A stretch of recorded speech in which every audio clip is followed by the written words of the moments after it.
Hello, everyone. We are going to go ahead and get started, but hello and welcome to the webinar. Before we get started, we'd like to go over some logistics today for the event. The webinar will be in English, but if you'd like to see captions in another language, please go through the following steps. Please turn on live captions, go to the meeting control panel at the top of your screen and select More, represented by 3 dots. Then choose Language and Speech, and then choose the option to turn on live captions. The captions will appear at the bottom of your screen below the webinar slides. To change the language of your captions that they appear in, please select the settings button near the captions, and then please select caption language and choose the language you'd like the captions to be translated to. Please also note that this webinar is being recorded and that the webinar will be shared on the NPI EXPAND website after today's event. Finally, we encourage all attendees to please submit questions for today's panelists at any time throughout the webinar using the question and answer box at the top of the screen. Our team will be collecting these questions for the Q&A portion of the webinar. I'll now turn it over to Jeff Barnes, our project director, to kick things off. Great, thank you, Bronwyn. Good morning, good afternoon, good evening, everyone. Welcome to today's webinar brought to you by NPI EXPAND. I'm proud to kick this off, which is the 7th webinar in our Lessons in Localization series. And this one is focused on resource mobilization. We have a final webinar scheduled for October, which will focus on capacity strengthening, and we'll be sending out more information on that later.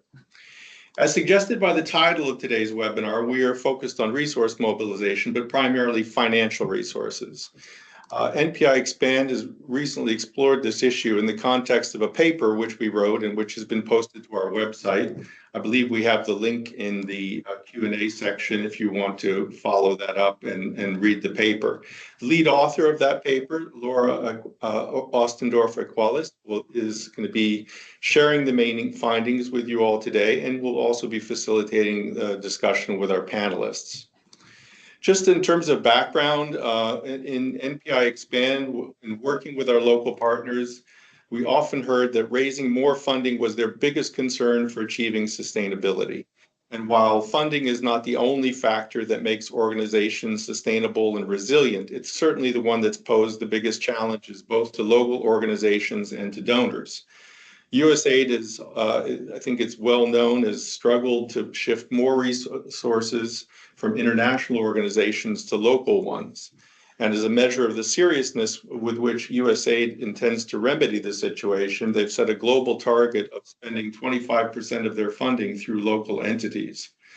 NPI EXPAND's local partners have certainly taken note of this opportunity, but turning the opportunity into steady funding streams and better results still requires a lot of work, and there are a lot of barriers still to be overcome.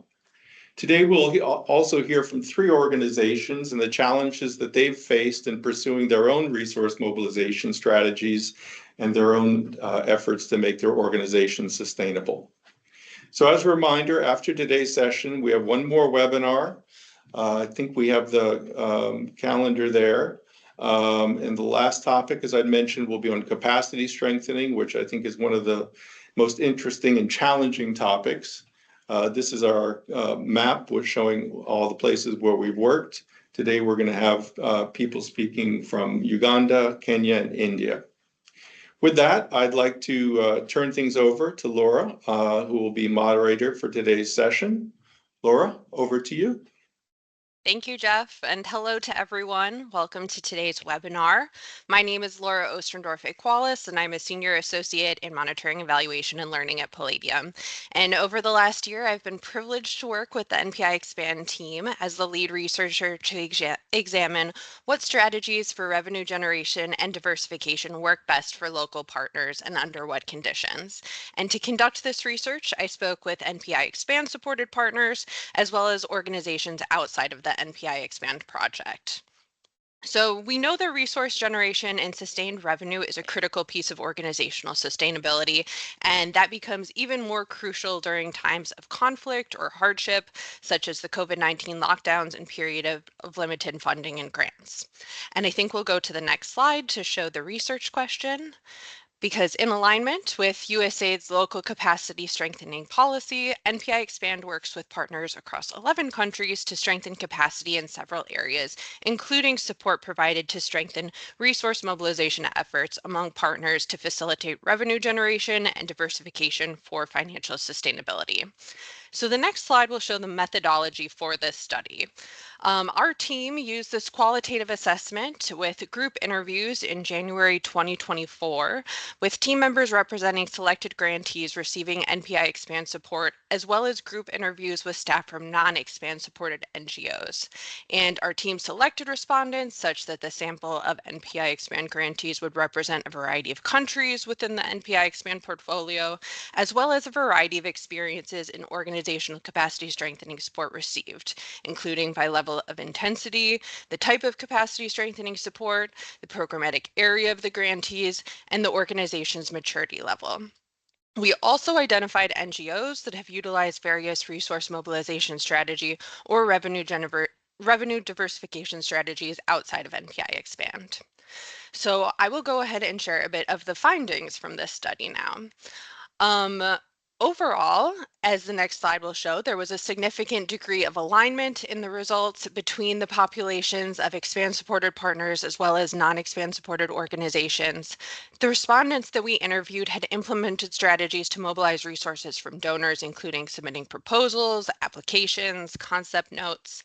But more than half of the respondents expressed that they experienced challenges in applying for donor funding. Compared to other donors, respondents cited particular struggles with the USAID application process, including lengthy proposal development stages and significant evidence requirements.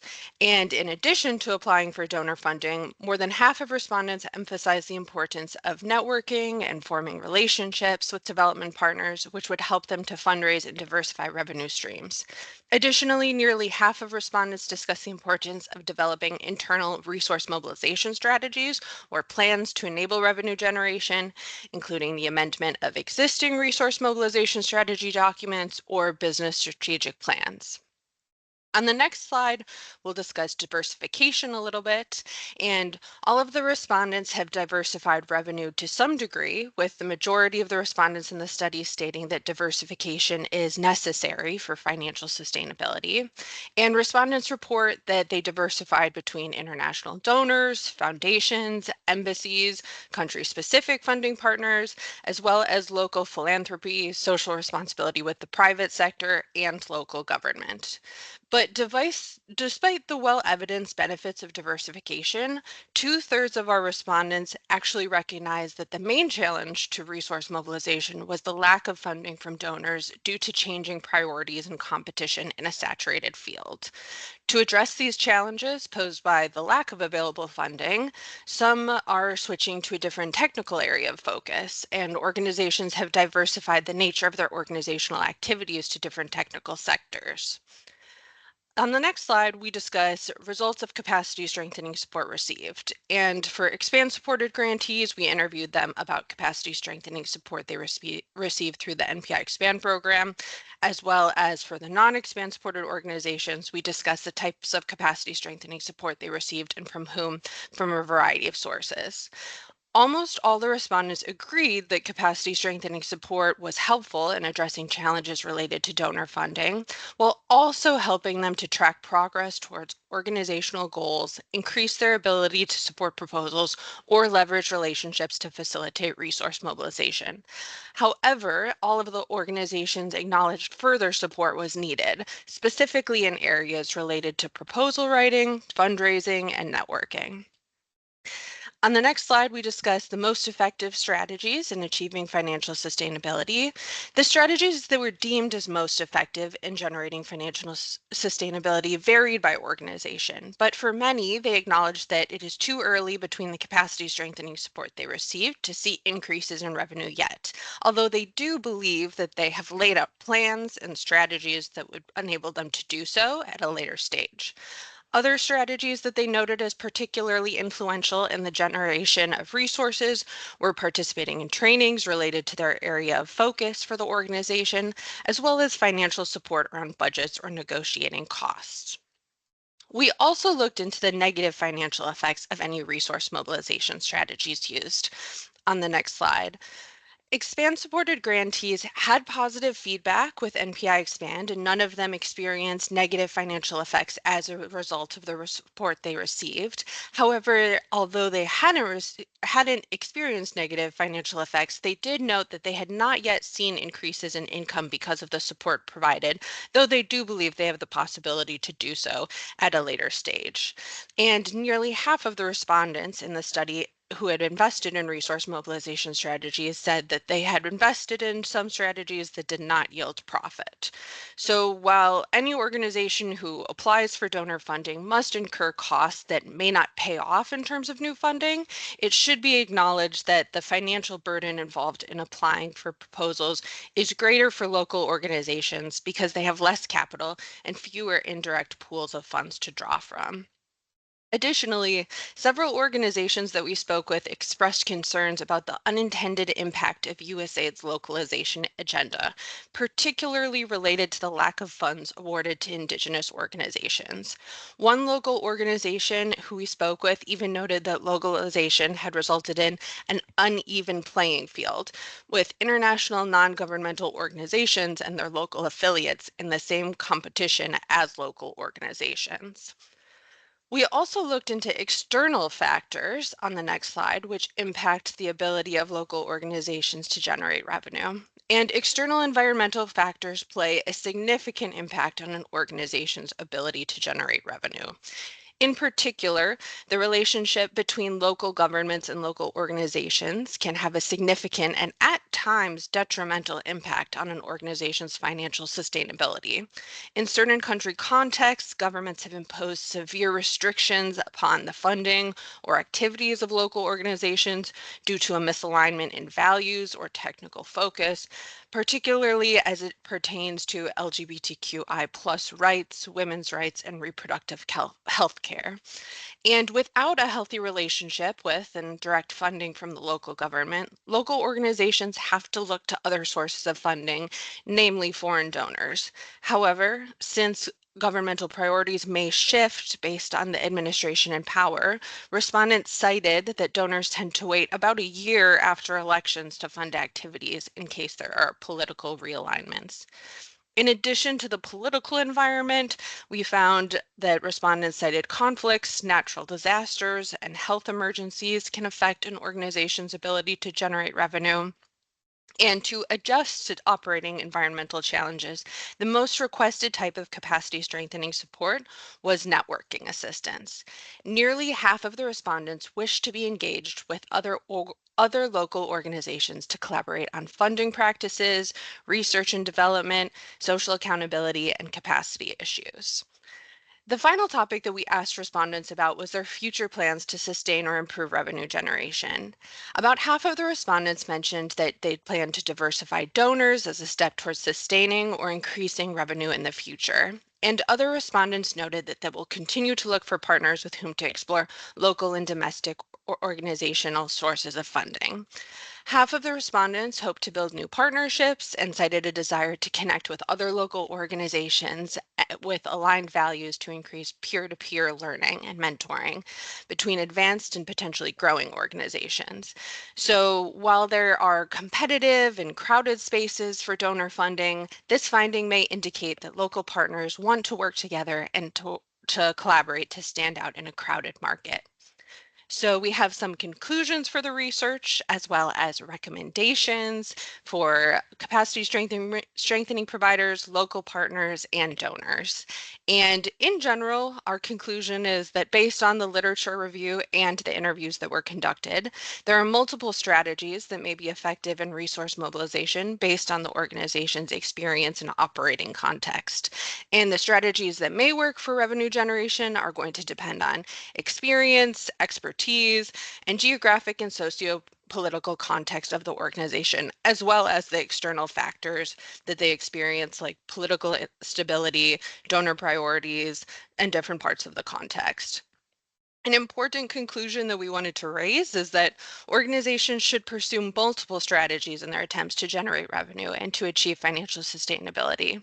And in terms of the capacity strengthening support that we provide, local partners felt empowered by their involvement in an ability to determine capacity strengthening topics and methods. So you can see here that we've prepared additional proposed recommendations for different stakeholder groups, and we hope that this will strengthen actors in the field of capacity strengthening for revenue generation overall.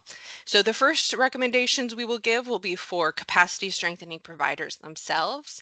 And we want to recommend that capacity strengthening providers follow the lead of local partners when determining capacity strengthening support to be provided. The needs and priorities are going to greatly vary by organization, so it's important to tailor support based on specific priorities indicated by the respective organizations themselves. Support could include, but should not be limited to, guidance and support toward creative internal resource mobilization strategic planning, ensuring that most, if not all, staff are looped into the planning process, and steps toward implementation of those strategic plans to access funds. It could also include strategies for donor engagement, such as donor market analysis and provision of networking opportunities to enhance diversification and an understanding of the donor market. And this could also involve proposal development efforts through a better understanding of the requirements for funding. We also recommend that capacity strengthening providers identify further opportunities to connect local partners with other local organizations to aid in capacity and coalition strengthening. And finally, we recommend that capacity strengthening providers develop mutual and tailored definitions of success that will provide benchmarks for organizational financial sustainability in the long term. Our next recommendation set is for local partners themselves. Our recommendations for local partners include investing staff, resources, energy, and time into developing and iterating creative fundraising strategies for financial sustainability. And this should involve significant time for testing and developing new approaches to learn and adapt while discovering what works best. We also recommend that local partners create regional networks to encourage cross-fertilization, build local credibility, and allow for capacity strengthening, learning, sharing, collaborating among a coalition of local partners. And finally, we recommend that local partners shift financial reliance away from donor funds as the only source of revenue by mobilizing resources from entrepreneurship, income generating activities, and non-financial resources like volunteers, community networks, etc. And they can do this by prioritizing raising unrestricted funds that can bridge donor funding gaps and sustain operations for the organization beyond project activities. Our final set of recommendations is for USAID and international donors, and we recommend that these stakeholders provide both direct and indirect funding that would allow for diversification, capacity strengthening, and organizational sustainability depending on organizational priorities. We recommend that they consider steps to mitigate inequities within the localization agenda, including flexibility to funding requirements and capacity strengthening strategies for local organizations that will level the playing field for local organizations competing with affiliates of international organizations. In some circumstances, USAID may wish to restrict solicitations to indigenous and local organizations and exclude affiliates of international organizations in that case. We also recommend that donors, given the challenges that local partners have had to deal with rigid requirements, consider providing guidance, tailored feedback, and resources to help local organizations to better understand expectations and suggest areas for growth. And finally, we recommend that donors like USAID and others advocate for direct funding to local organizations by the national governments, in addition to foreign donor funds, in order to localize funding sources and increase local accountability. So, in conclusion, local organizations have been utilizing various strategies to generate revenue depending on the needs and respective contexts. And we really recommend that further research and operational support be undertaken to identify creative approaches to resource mobilization that will positively impact the financial sustainability of local organizations. But we wanted to hear from some local organizations themselves who were also involved in the research process. So before we turn to the roundtable discussion, I want to give the panelists a chance to introduce themselves and their organizations. So at this time, I'd like to ask the panelists to turn on their cameras. We are so excited to have them on board and looking forward to hearing their perspectives. So I'm honored to introduce Philip, Aparajita, and Julius. First, Philip Baguya is the founder and executive director of the National Organization of Peer Educators, NOPE in Kenya. As a social scientist with a Master of Arts degree in rural sociology and community development, Philip has over 25 years of experience in resource mobilization and managing health and social programs in Kenya and other East African countries. Next, we have Parajita Gogoi, who is the Executive Director of Center of Catalyzing Change. As an advocate for health with a mission to make the lives of girls and women in India better, Aparajita leads C3's mission to enable women and girls to be fully empowered, equipped to realize their rights, access opportunities, and achieve gender equality. And last but not least, we have Julius Mukunda, the Executive Director at the Civil Society Budget Advocacy Group, CSBAG, a coalition of 100 civil society organizations that advocate for public financial management practices in Uganda. And with more than 15 years of experience promoting budget transparency and accountability, he has extensive experience advocating for public finance reforms in Uganda. So I'll give each of them a chance to introduce themselves and then we'll get into questions. Philip, let's start with you.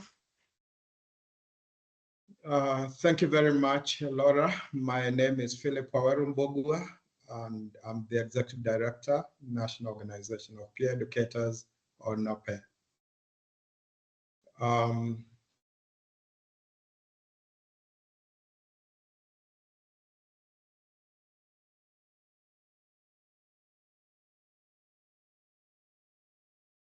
Next slide.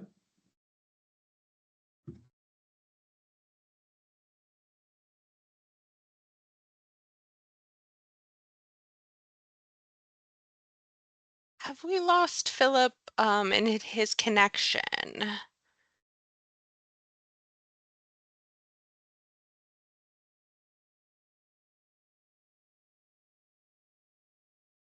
Philip, I'm not sure if you can still hear us. I don't think we can hear you.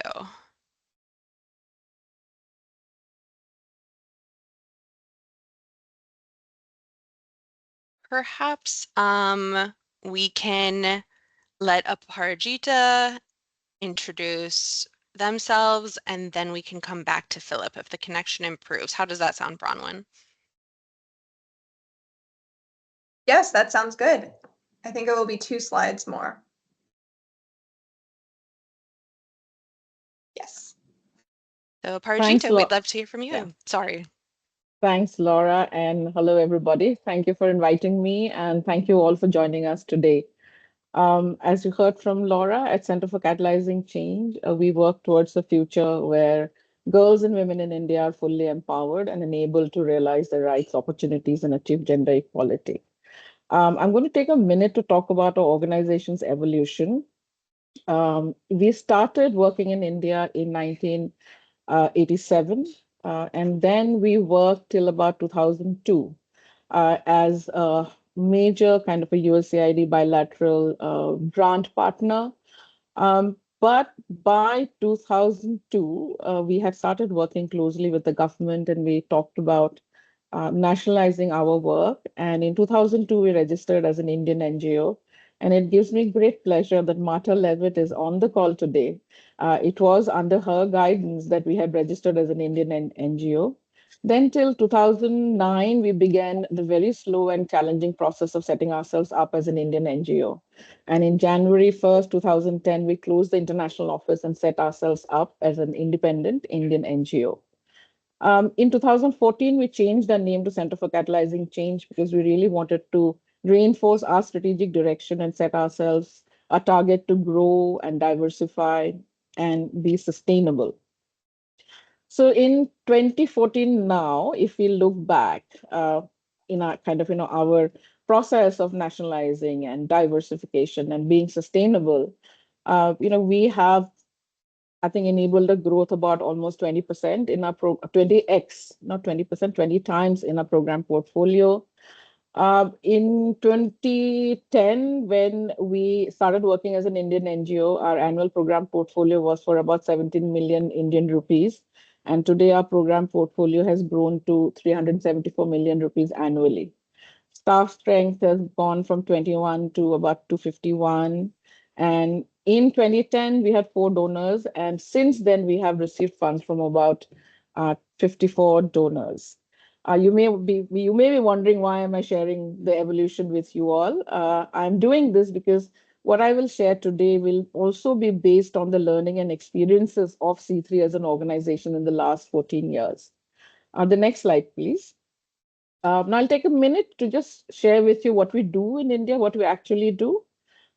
People who are aware about the situation of women and girls in India know that despite many, many advances, we still have systemic gender inequality. There are girls who drop out of schools, there are early marriages, early pregnancies, there's limited awareness of reproductive health and rights.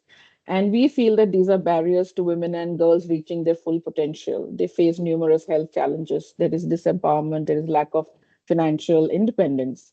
So what we do to address some of these are we implement targeted programs for young girls, for their parents, for communities, for faith-based leaders, for with local officials, influencers who can really make those changes that impact the lives of women and girls.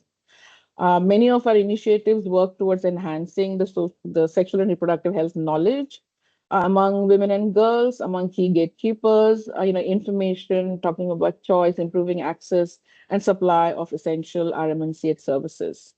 But the way we do is in a kind of a collaboration mode. So a lot of our work is either with the community directly, with the health system, with service providers, with government.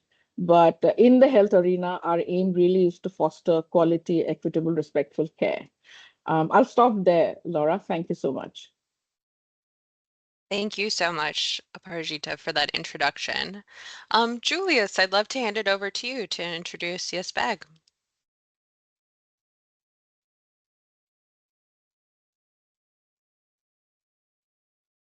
And Julius, I think you might be on mute. I apologize. Yes, I was muted. I hope you can hear me now. Yes, I was saying, good morning, good afternoon, good evening, everyone. My name is once again Mukunda Julius, and I work at the Civil Society Budget Advocacy Group, CSBAG, as the Executive Director. CSBAG was born in 2004, and we have a membership of 100 members. These are NGOs, but also some individual members. And 45% of our members are from the local level. Mainly, our work revolves around public finance management. And that's why our vision is Uganda with a people-centered budget that dignifies humanity.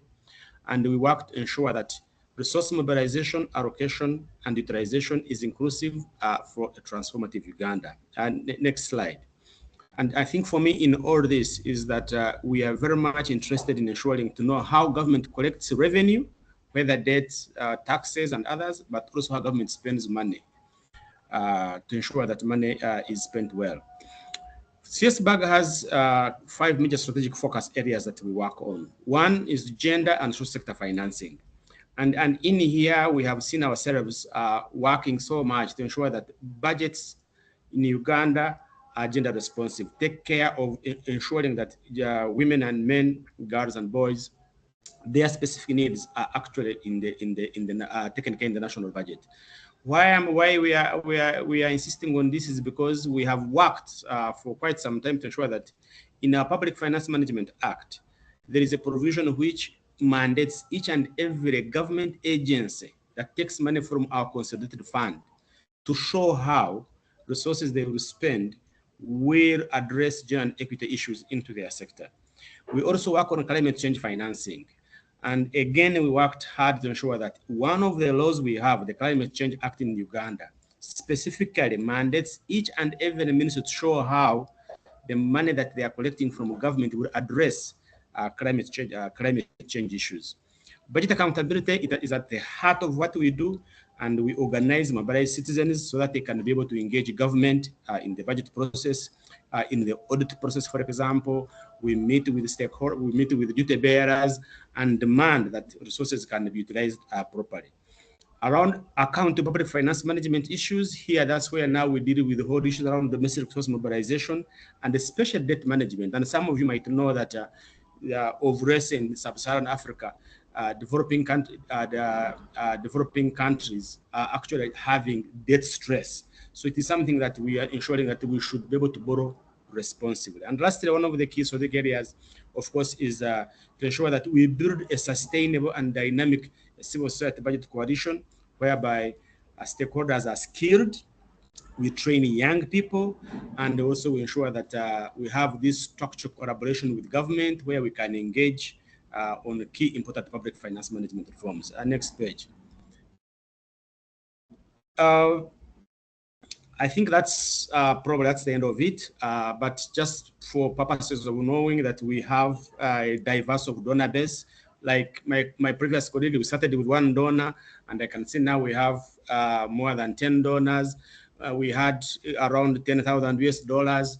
We have seen our portfolio increasing to almost $1.5 million. So yes, we are moving on well. Thank you so much. Thank you so much, Julius. And Philip, I want to come back to you to introduce NOPE.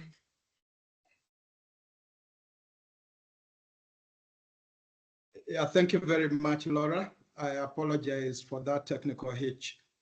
NOPE boasts 23 years of building capacities and changing lives. Founded in the year 2000 with the help of Family Health International, FHI 360 currently. The initial purpose was to scale up peer education for behavior change with a focus on HIV and AIDS programs. We have experienced significant growth over the years, resulting in expansion of both the programmatic and geographical scope. We have multiple donors, have had multiple donors, both USG, CDC, USAID, European donors, and also the Global Fund, among others. We are driven by our vision of empowered communities for sustainable livelihoods, and our mission is to optimize access to quality health and social services, and we do this by empowering communities and strengthening other local organizations. Those are our 5 strategic pillars. We started with the health services as our only pillar, and then we moved on to incorporate democracy and governance, organizational growth and sustainability, environment and climate change, and livelihoods and economic empowerment.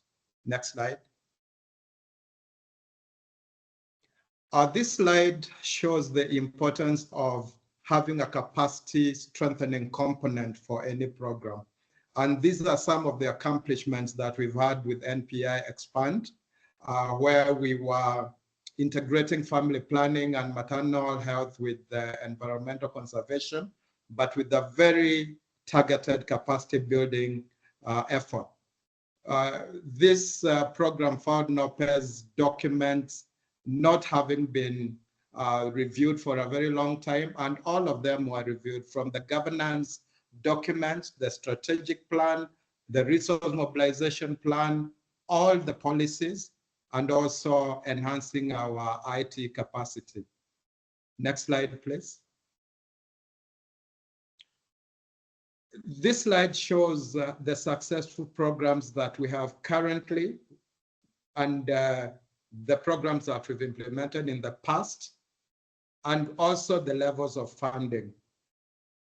You can see there are many USAID funded programs currently and in the past, but also the range of other donors.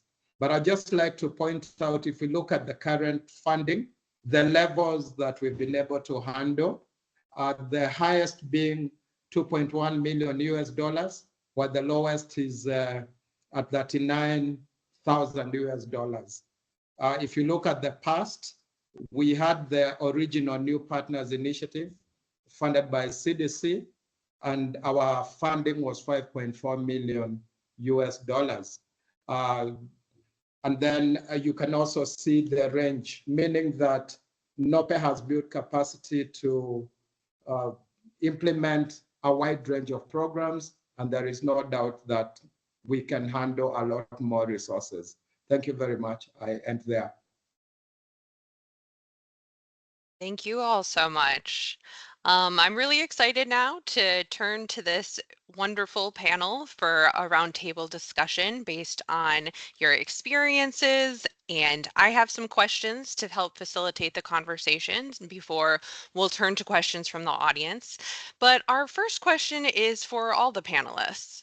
So as we displayed in the research that we conducted with NPI EXPAND, the local organizations who we spoke with place a lot of importance on good resource mobilization plans. So for the first question, do you agree? And if so, what are the most important steps for local organizations to take once they have a plan in place? Philip, let's start with you. Thank you. No organization can execute its mandate without adequate resources. And for NOPE, ensuring that we have the resources to make our highly effective interventions among communities possible has been a major priority. A resource mobilization plan for us is key, as it serves as a roadmap for navigating the resource landscape that is often very highly competitive. The plan aligns to the organization's vision and mission, and this helps us to ensure that we are not radically deviating from our core business. The plan helps us to identify our resource needs, the resource gaps, and it defines the resource mobilization strategies and potential sources or donors. Once an organization has a plan in place, we believe that they need to unpack it and ensure that the relevant individuals within the organization understand it, own it, and execute their respective roles. Secondly, they need to identify the low-hanging fruits and go for them. That's what we do as NOPE. This includes strategic partnerships that could yield immediate funding opportunities, as well as programmatic areas and interventions that are attractive to donors. For instance, after COVID-19, NOPE began implementing an advocacy program on health financing for pandemic prevention, preparedness, and response. We also provide consultancies at a fee through the NOPE Institute that does what NOPE does, but at a fee. Thank you. Thank you. And I appreciate the commentary about the plan and then what comes after the plan too. Aparjita, I'd love to hear your perspective on this as well. Thank you, Laura. Before I begin, kind of just a caveat, if you allow me, to contextualize the term local or localization in our perspective, especially since we're talking about resource mobilization, because in a country like India, there is a difference in the fundraising targets and tactics of a local NGO CSO and a larger NGO which functions at the national level. And national NGOs, as we saw from your research, Laura, it talks about how you're operating almost in the same space as country affiliates. Whereas local NGOs and CSOs, their main supply of funds would be through sub-grants from INGOs or sub-grants from national NGOs. So there is a difference in kind of their space and targets and tactics. Coming, to your question, I think what has worked for us is that there must be a base to begin your resource mobilization. Our footprint, our recognition, our brand positioning, our mission orientation, who are our well-wishers, are the people who will recommend us or at least speak to our track record. So many of the new donors have come to us because current donors have kind of, spoken well about us or recommended or sent them to our door. The second one I want to make is exactly what Philip has said, that a resource mobilization plan cannot be made in isolation. You have to have a strategic program plan, and the resource plan needs to align with a strategic plan. Thirdly, because we are strapped for resources, we have also learned how important it is to be practical about our chances. There are global bids, which could be for a country like India, but should we even go for it? What are our chances? We look at past awards. Are they funding our kind of work? Are they funding our kind of NGOs? Are they funding our kind of scale? So that we don't, go down the rabbit hole of trying to do a heavy lifting, which we may not be able to. Fourthly, I think a very significant screening tactic for us is to do a mission and value match. If you are going for certain kinds of funds, do our mission, the donor's mission, our mission, do our values match or not? And I'll tell you kind of a 1 second, 10-second anecdote where we had started talking to a prospective global donor from the private sector, but then we found out they are doing genetic modification in our country, right? So we will not, we do not take money from, much to the anger of our fundraising team. We do not take money from people who are in mining, certain pharmaceuticals, baby food producers, etc. So we also have to do the screening as part of our resource mobilization plan. Um, Fifth, I think we also have to be mindful of what we go after. Localization is a buzzword now, but when you look at the fine print, does it really enable local or national organizations to apply? Example, in India, if you have received foreign services, you can't sub-grant to any other entity. So when a bid says that you have to bid as a consortium, that automatically disqualified all national NGOs who have the registration to receive foreign funds. Lastly, I think from an organizational perspective, it's really, really challenging to implement a resource mobilization plan because you need a core team which embraces a growth mindset, who understands the need for diversification. It could be very comfortable to just go after institutional donors because they know us, we know them, they know what we do, all of that. But we really, really need to have the growth mindset in the core team. And then, of course, once you have a team, you have to ensure that you have the bandwidth to deliver, you do regular check-ins, you do course corrections, etc.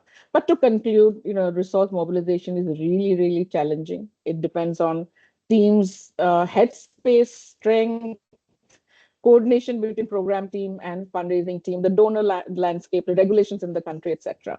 I'll stop here, Laura. Thank you. Thank you so much. And Julius, I'd love to hear your thoughts on once you have a resource mobilization plan in place, what are the next steps as some of the other panelists have touched on?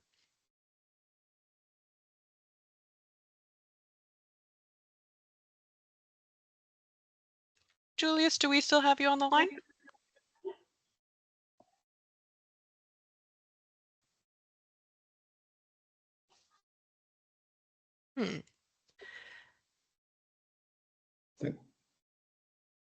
Did we lose Julius? I believe we lost Julius, so. Okay.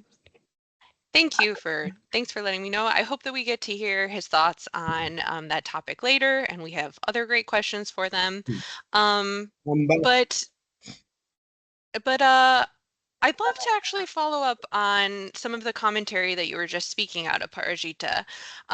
I think you touched on the fact that, many organizations, both large and small, are challenged to meet complex and time-consuming donor requirements and proposal development, a burden that I think you rightly raised as even higher for smaller organizations. And there are many challenges in applying for proposals and donor funding. So I'd love to hear how your organization finds the resources for proposal development. Thanks, Laura. I mean, it's a question of survival, so we do have to find the resources and pull ourselves, by our bootstraps. So I think the basic issue is that most of the funds are donor funds, which are restricted funds. It is for a particular project, particular program. So it's very difficult to find unrestricted funds which will, allow dedication for resource mobilization. And also, I think the complexity of the work of the organization also plays a part. We work on system change, we work on scaling, we work on norm change. And when you are working on complex issues, you just can't hire a fundraising team and say, okay, this is your job, you have to raise X amount of money and then sit back and watch them perform or not perform. So I think it's really, really important that we work together. I think there's no one who can pitch more passionately than program leads, right? Because the moment they open their mouth, you know that they're doing a good job. They're trying to do a good job. So I think first learning is that resource mobilization is a collective effort. It requires us to really delve deep into our institutional memory to gather the knowledge and information that is needed to build strong proposals. It's a collaborative approach. And if you have a collaborative approach, then I think the presence of money may not be that much of an obstacle because you program people are doubling as also proposal writers, pitchers, etc. We have also gone a step ahead, which is not very popular, is that in our performance management, we have included fundraising goals and numbers in our own KPIs. So program lead, vertical leads, me as an executive director, we also have numbers, fundraising numbers as our KPIs, annual KPIs. And I also want to take a minute to talk about how donors can actually change this. Uh, about 5 years back, we started a conversation with a donor who said that, what is your idea of growth, your scale? And when we laid down a process, they said, okay, we'll give you money. You build a fundraising unit, you build a communication unit, you ramp up your knowledge management, build your institutional muscle, but you have to deliver on programs. It was a very strange kind of a monitoring matrix where we said if we reach X number of girls, if we reduce early marriage by X percentage, we will get the next tranche. But we couldn't use that money for program. So what we did was we leverage that money to build our organizational muscle, which then went on and raised money for our programs. And I just think that is such an innovative way of helping us uh, really figure out some strategic fundraising goals and processes. And I'd really like to encourage other donors also to do unrestricted funding, but hold us accountable. It's not like you just give us money and say, do what you want and forget about it. And the fact that donors also need to take this kind of a risk if you are serious about diversification. Thank you so much for that perspective. Extremely valuable and very innovative as you raised. I want to continue on this idea of fundraising, and I'd love to switch to Philip for NOPE's perspective. How does NOPE determine the focus of fundraising efforts? Thank you. When NOPE started, our focus, as I said earlier, was on HIV and peer education. However, as the organization grew, our capacity to handle more programs increased, making us expand geographically and in terms of technical scope. Our current resource mobilization, therefore, focuses on the strategic pillars as defined by our strategic plan. However, with the pressure to raise more project funds and remain relevant, our strategic planning process puts into consideration the highly competitive and ever-changing donor landscape. One technical area in which NOPE has been compared to embrace, for example, is care and treatment. We are known historically for prevention and social behavior change, but care and treatment seems to be the way to go, and we are ensuring that our programs actually embrace these gradually. Based on our strategic pillars, NOPE identifies funding opportunities through networking and partnership with like-minded organizations.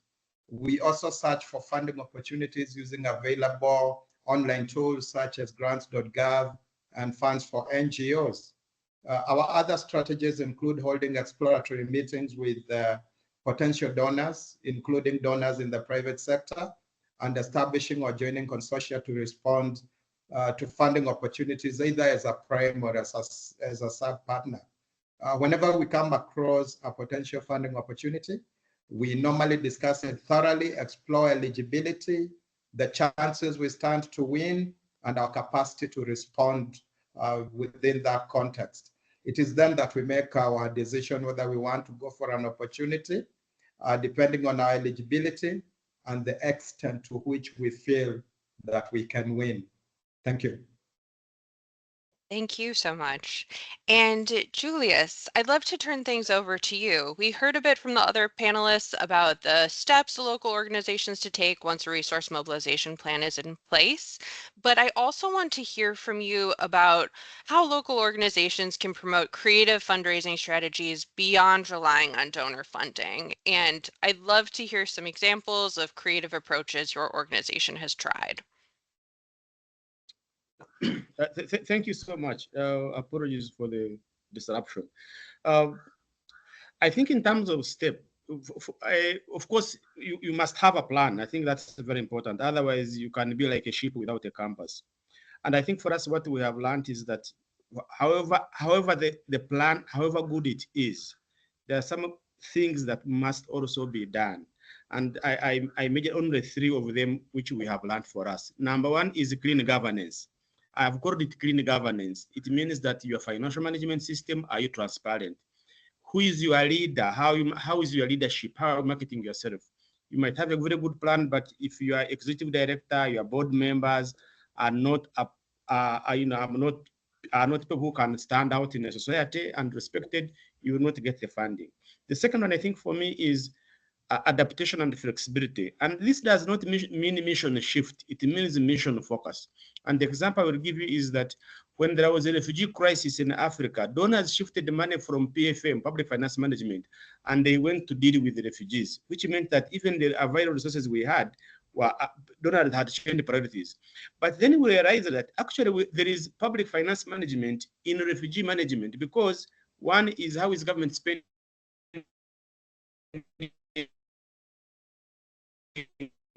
It's very important actually do focus more on how government is managing disasters in this country. So you need to do it. The third and the last one for me in terms of our strategies in mobilizing resources is actually the whole issue around relationship building and nurturing. I think this works because sometimes we have realized that actually development partners give money not just an institution, but also actually to people who run them. And that's why sometimes you find that a small organization with millions of dollars on their bank accounts, they're able to fundraise. And yet they don't have much that they are doing, but simply because they have been able to have that strong relationship.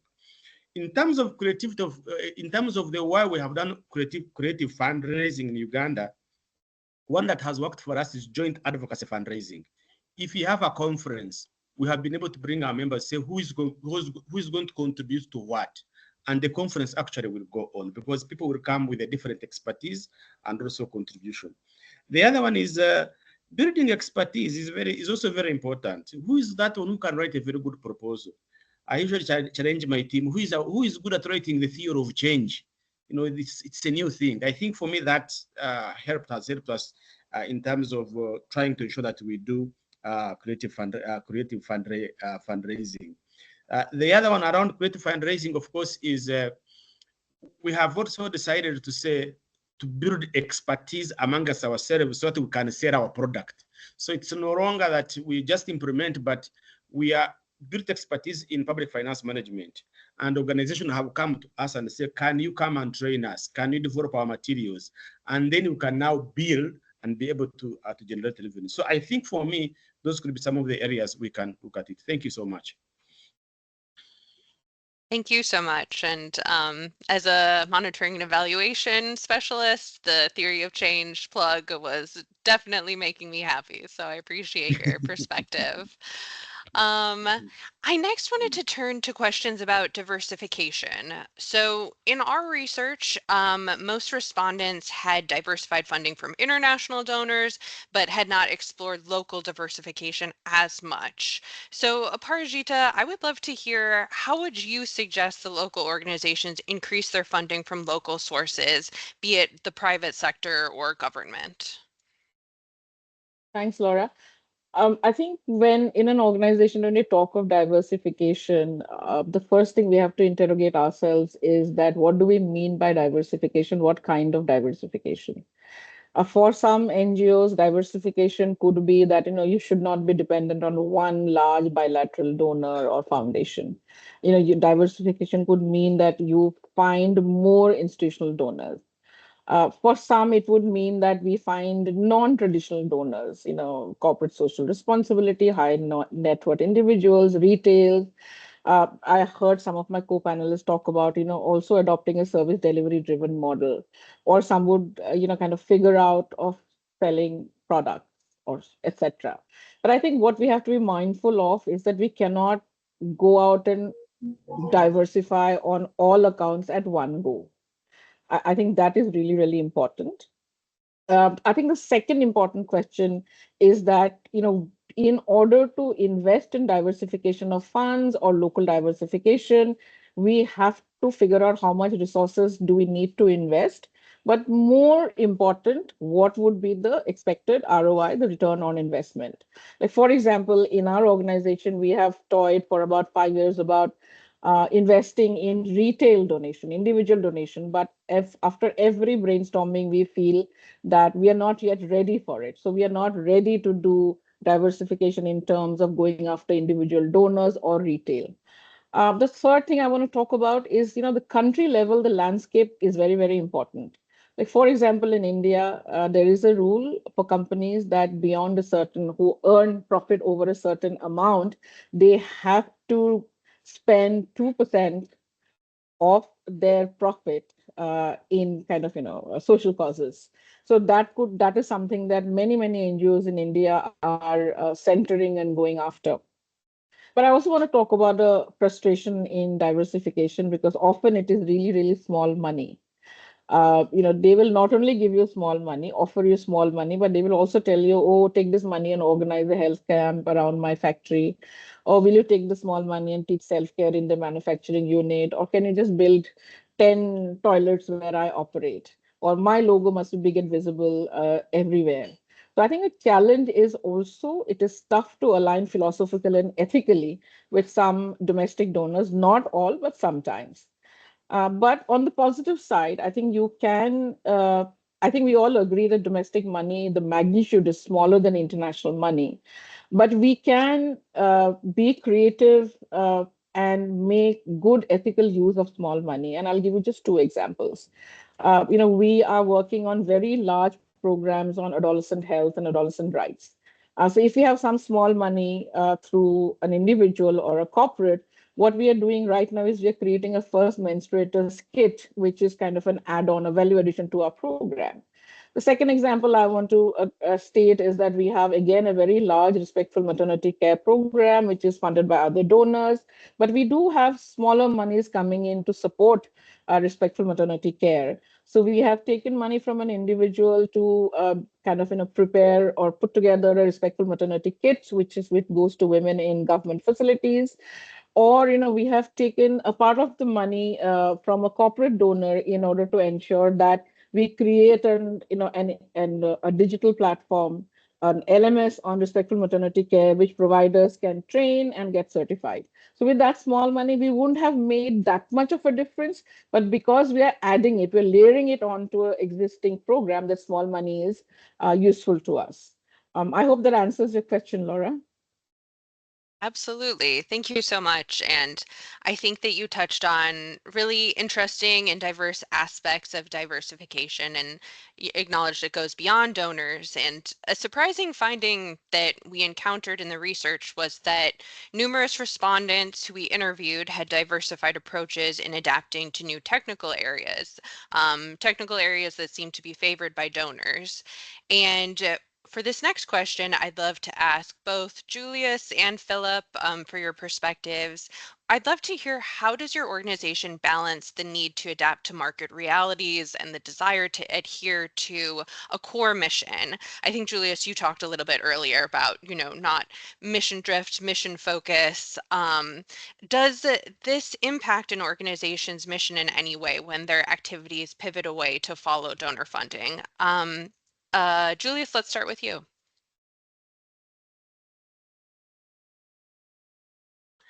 Yeah, of course. I think what we need to understand is that even development partners have an interest in what they are doing. Let's agree to that. That you come to a country, there is an interest that you are trying to pursue, and that sometimes can collide with what you want.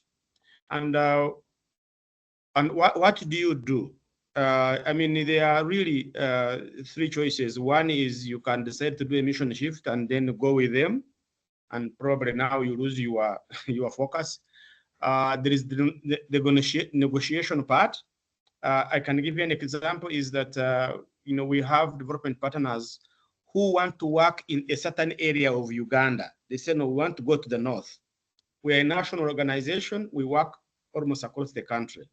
So you negotiate and say, okay, fine, I will do some part for you for Northern Uganda, but please do allow me also to do some part for other areas. So there is that negotiation part. The other, of course, the third one, of course, is I mean, you walk away if you feel that you can't take into what the development partner wants. But I think the most important part is what are your values? I think that is the most important element that we should always follow up on, because really, if as CS BAG we're in public finance management, and the next day you hear that we are in a tree planting, I mean, really, at the end of the day, it just doesn't make sense at all. So having a strategic plan is very important for the organization. Having the values and what it's pursuing is very important. Having your mission and being more flexible to negotiate is another area that you need to look at. And I think in most cases is that you have donors that really want to listen and how they can support you. And I think your negotiation skills can help you to get to another level. Thank you so much. Thank you. All such good points. Philip, I'd love to hear your perspective on this topic as well.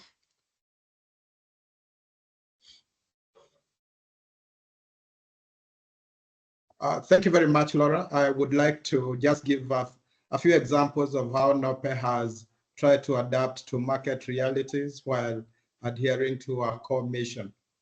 One technical area that NOPE diversified to is democracy and governance, one of the strategic pillars that I shared earlier. How did this happen? In one of the localization efforts, USAID published some opportunities that focused on capacity building for local organizations, and this was specifically under democracy and governance. The applicants had to be local organizations. So NOPE met the eligibility criteria largely, except for one area, that had to do with the level of funding received from USAID, and NOPE exceeded that threshold at that point. So we took one of the organizations that we were mentoring, and they applied with our support, and they were successful. So we ended up implementing democracy and governance program for the first time. And we found this area so interesting, so we included it in our strategic planning. The other technical area, which has to do with the environment and climate change, came when we were approached by an agroforestry project to build the capacity of their partners in engaging youth and women. I think how we try to balance is that if you look at these two areas, these two projects that I've illustrated, is that they still fell within a particular pillar in our strategic plan. That is organizational growth and development, that covers capacity building, and also health services. And this kind of assures us that we are still within our core mission.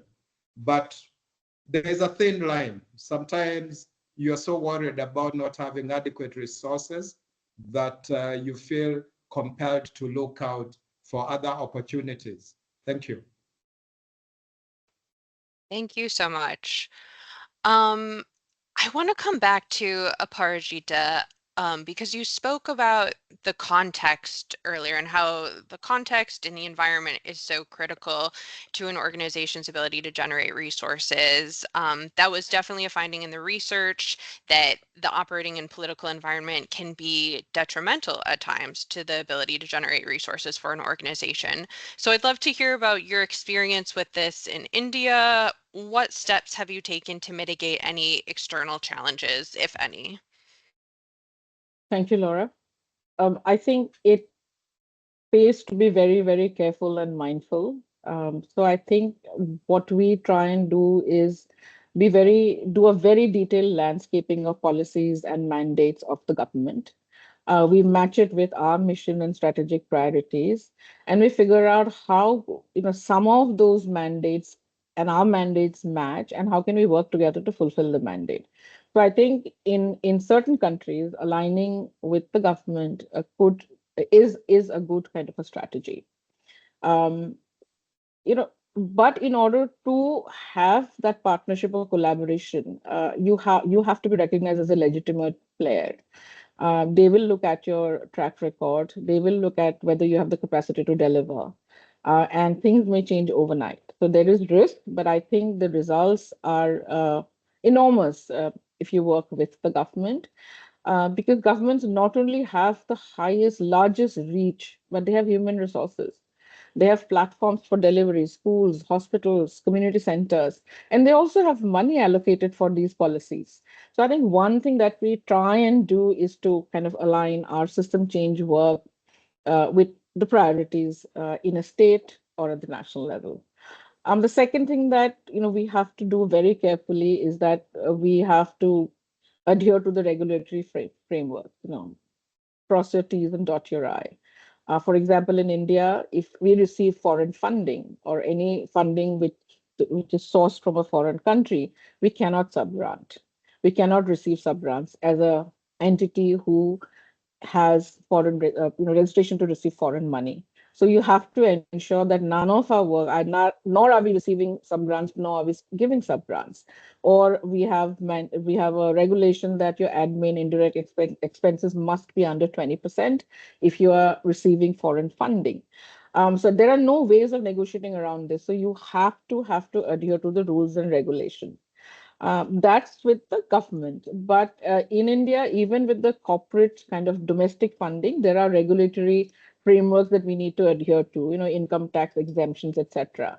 So primarily the answer to your question is due diligence is really, really important. Follow rules and regulation, educate yourself. Sometimes, rules change and we are not aware about it. And lastly, I think it's really, really important to do multiple kinds of audits. We, of course, have donor audits. We have annual audits, which is reported, but we also have started internal audits. We have started forensics, can you come in and open up books. We say, okay, can you just have a look and see whether, there are any unintentional errors, etc. So I think forensics are really, really important. And last, I think certification. There are many organizations now who certify NGOs. It, of course, means a lot of headache. There'll be a lot of paperwork. But I think certifications, at least in India, we have 3 or 4 organizations who certify NGOs. So I think certification is also a safety net that one can invest in.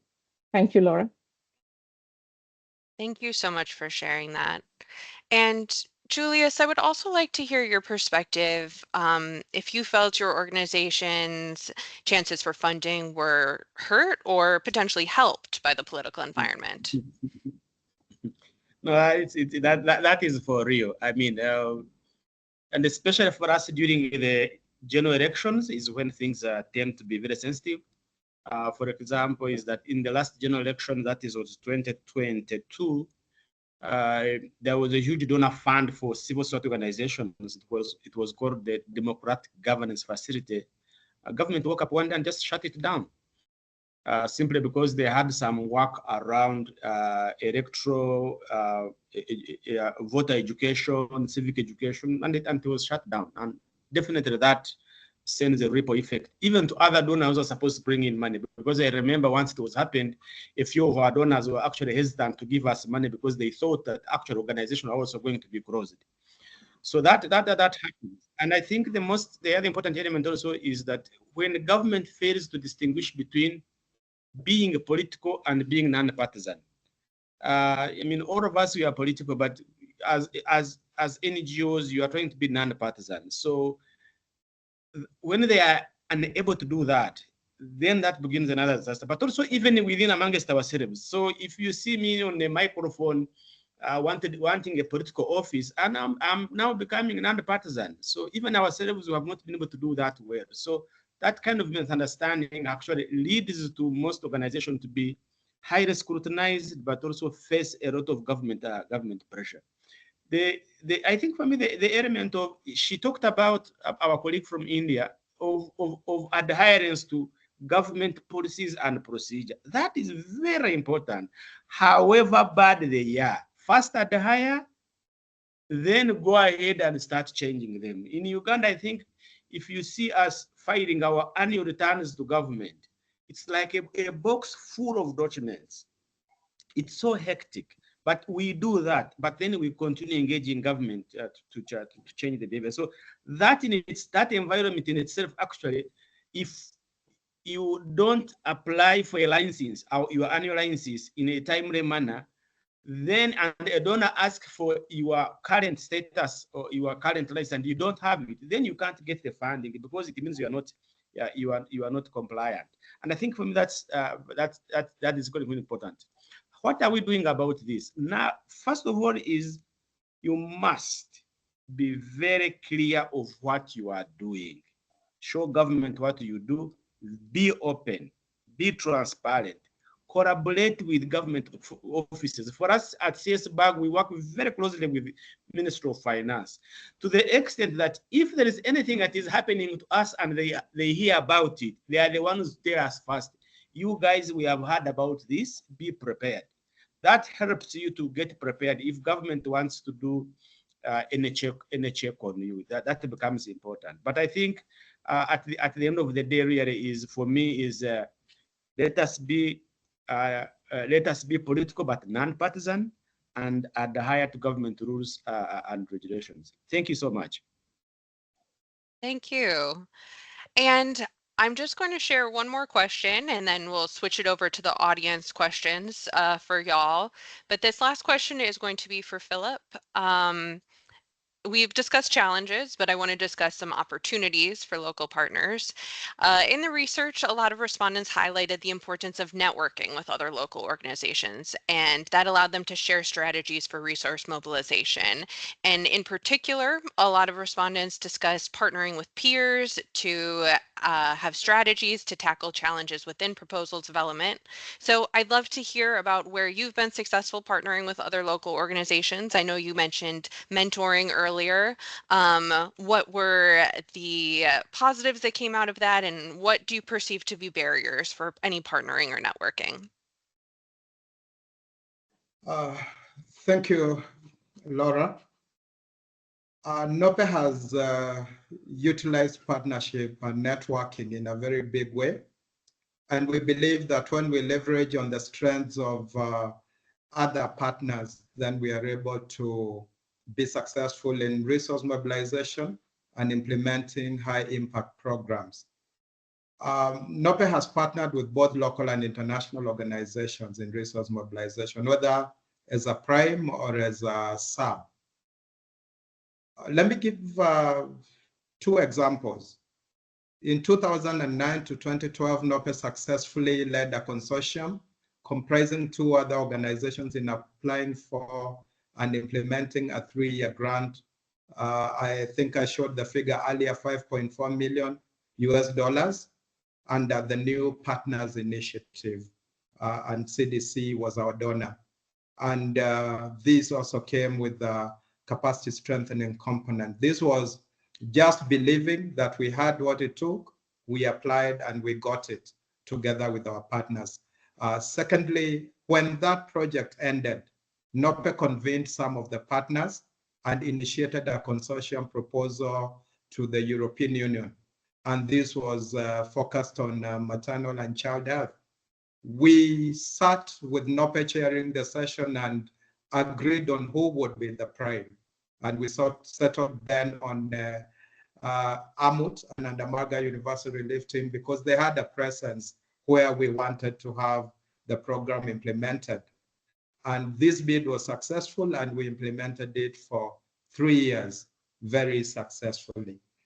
Let me also refer to maybe 2 barriers that I consider quite significant. First and foremost, in the context of localization, I do agree that the playing field is not level from NOPE's experience. With localization, we know that several NGOs have transformed themselves into local organizations because the only requirement is meet the local definition of USAID or the US definition of local, which is not hard to do. As a result, NOPE and other local organizations are forced to compete with entities that are bigger, wealthier, and have a higher capacity, especially for resource mobilization, writing those heavy proposals and paying for it. The number of local organizations receiving direct funding also seems to be decreasing as compared to when NOPE had an opportunity to serve for multiple INGOs. So that is the first barrier that I see. And I think localization needs to be rethought so that it is fairer and it does not end up ironically killing organizations like NOPE. Secondly, capacity strengthening, like what we've had 3 times, has not been followed by affirmative action to ensure that local organizations have undergone the process, that have undergone capacity strengthening, actually get actual opportunities to receive direct funding, either from USAID or from CDC. NOPE has benefited from 3 deliberate capacity strengthening initiatives that aimed at preparing us to receive direct US government funding. I talked about NPI, the first one, and then Fanikisha Institutional Strengthening, and recently NPI EXPAND. We need affirmative action, and this may entail categorizing organizations so that there is work and resources for everyone. And that we also need to ensure that program funding is accompanied by adequate administrative support. Thank you, Laura. Thank you so much. I'd now love to turn the conversation over to some questions from the audience and see what we have. Please feel free to continue submitting questions. The first question that I have here is, how can initiatives like NPI EXPAND and others led by international organizations build the capacity of local organizations to serve in the capacity strengthening role? I'd love to hear the perspectives from the panelists, but I think that in terms of initiatives like NPI EXPAND building the capacity of local organizations, we've provided some recommendations in the paper in terms of, listening to the local organizations and what they are asking for, what they say that they need. If it's the resource mobilization planning, strategic help, as we found in the paper, if it's networking, those types of actions that will increase locally led development processes. But I'd love to hear from the panelists as well, how you think that initiatives like NPI EXPAND and others can build the capacity of local organizations to serve in the capacity strengthening role.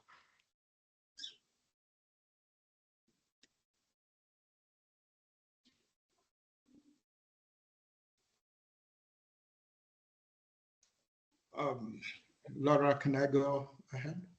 That would be great.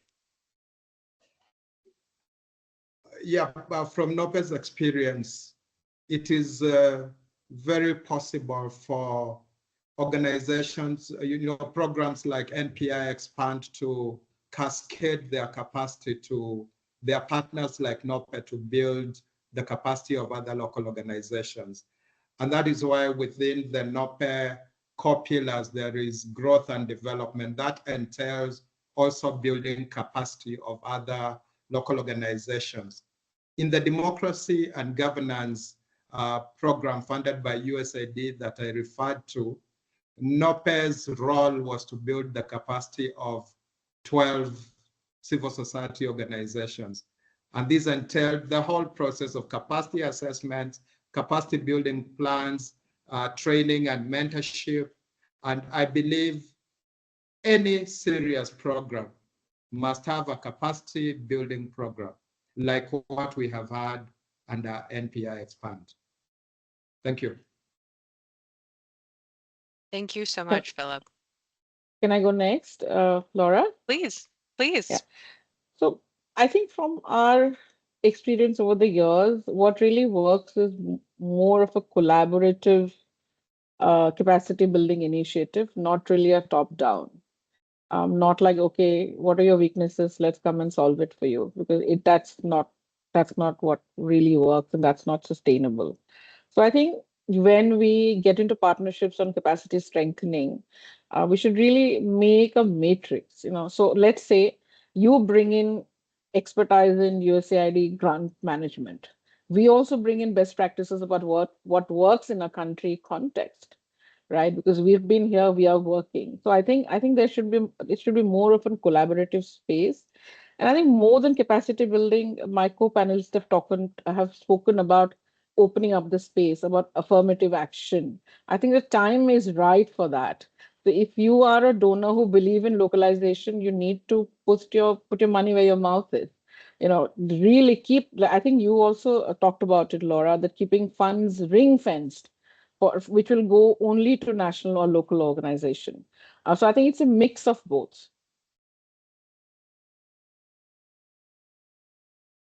Thank you so much. If I may come in very quickly for me, I think this kind of arrangement can be extremely very beneficial if at the end of the capacity building program, you are provided an opportunity to apply what you have studied. For example, if you've been provided a grants management training program and you've done it, then how are you going to do it? I think that there must be that kind of transition on how you can manage what you have practiced. I have seen in some cases where you build the capacity of staff, or you build the capacity of the organization fundraising, but they never use that fundraising policy at all. So how to ensure that what you have learned, you've been given an opportunity to practice it, Aurora, I think that could be also a very good opportunity. Thank you so much. Thank you all. Those are all such valuable perspectives. I want to turn to the next question from the audience, and this can go to any of the panelists. Do you think that the increase in de minimis rates to 15% will help ease the burden of operational overhead for foreign NGOs or local partners?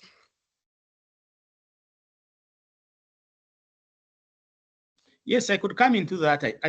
I think for me, yes, it's a great relief, especially if you have other institutional issues that are actually not part of the project.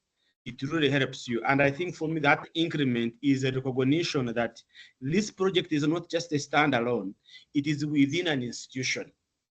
So that you can have the ability to even fundraise more, but also address the other critical issues that can support the effective implementation of the project that you are running. Thank you so much.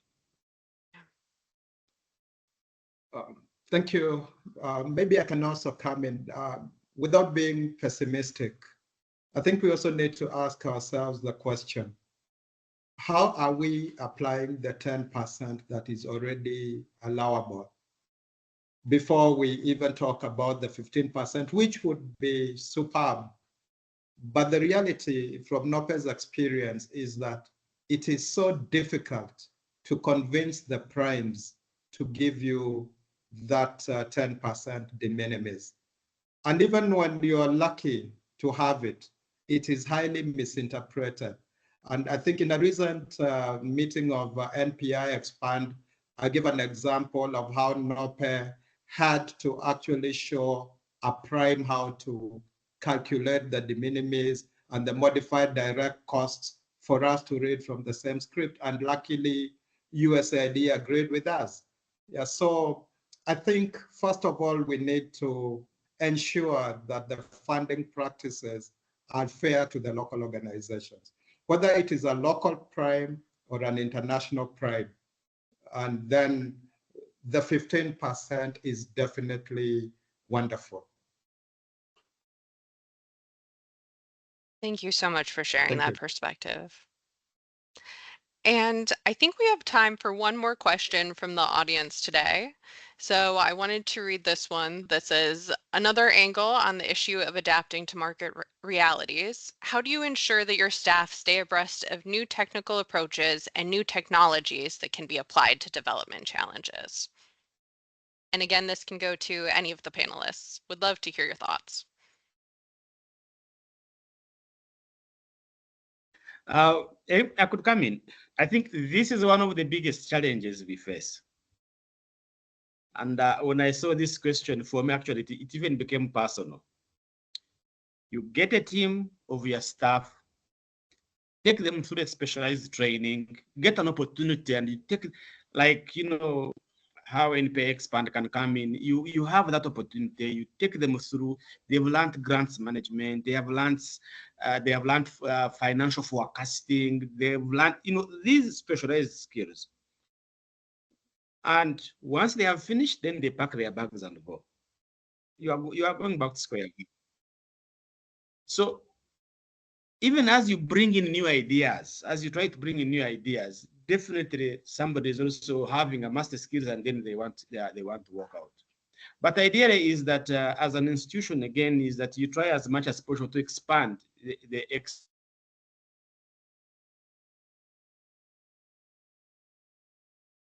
yes bag. We have tried to subscribe to membership platforms whereby new information that come in, mailing lists, for example, even a webinar like this one, we go back and we share with our staff.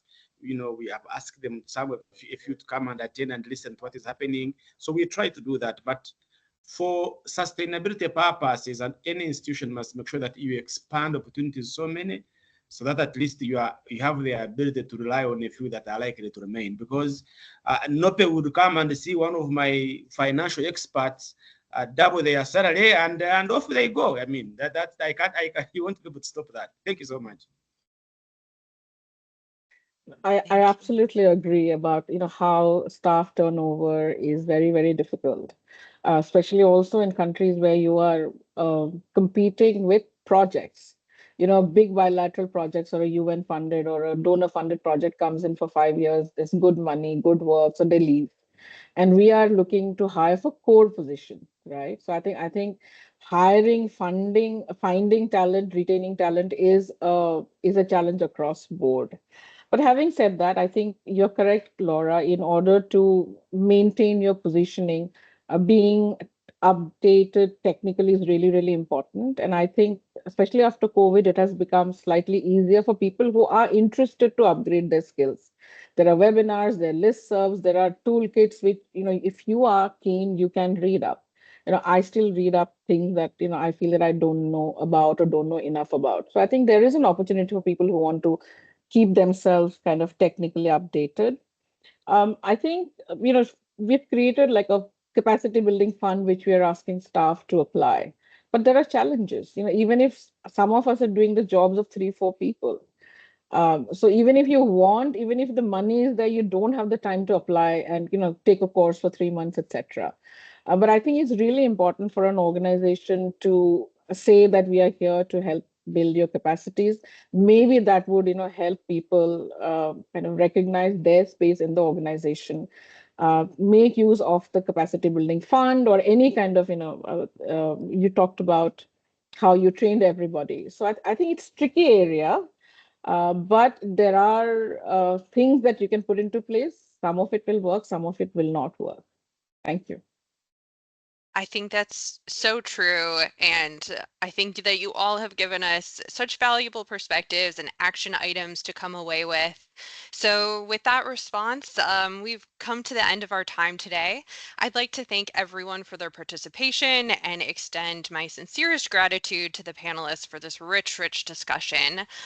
Today's event is the 7th of a series of 8 learning events from NPI EXPAND, and we hope to see you at the next event, which we have planned for later this month.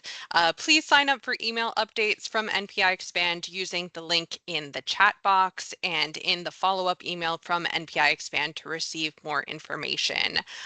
Also, the recording of today's event will be posted on the NPI EXPAND website, and don't forget to check out our website and social media for more about the project. But thank you again to the panelists. Thank you to everyone who joined us, and I hope that everyone has a wonderful rest of their day. Thank you. Thank you so much.